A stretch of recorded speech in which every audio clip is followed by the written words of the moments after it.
Hoy, kabakal! Ito mukhang may bago kang motor ah. Ito, bagong bili ko to. Bagong bili Nice.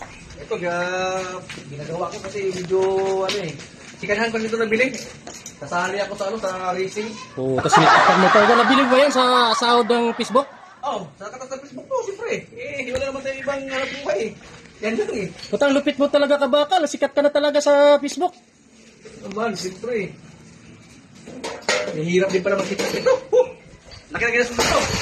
Ang laki na ginastos ko. Umabot na po ng 200,000. Ha? Ako nito. Oh, grabe, slag mo sit up talaga si kabakal. Umabot na. Kailangan talaga. Kumita talaga sa Kaya nananawagan ako sa mga baguhang mga content creator ha.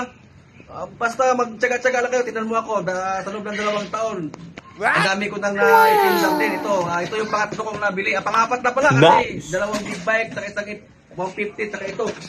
Wow, lupit talaga Ito kabakal. bibili ko lang dito kanina. Kailang umaga. Ito, pina-sit up ko yan. Dalawa, mekaniko. Tapos tinirungan ko lang din. Alam naman ako dito. Parang hindi ako naniwala. Sa'yo ba talaga yan, kabakal? Parang hindi ako naniwala. Sa akin to, siyempre.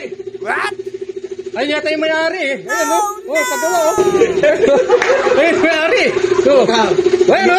Hindi sa'yo yung kabakal ah. Nalulukom lang kami o. Ayun o. Ayun, may-ari o. Ayun o, ito o. Patawa-tawa o. Nagpagawa lang yan dyan. Ginawang tunti ni kabakal o. Okay, mo naman ang huli kayo. Wala talaga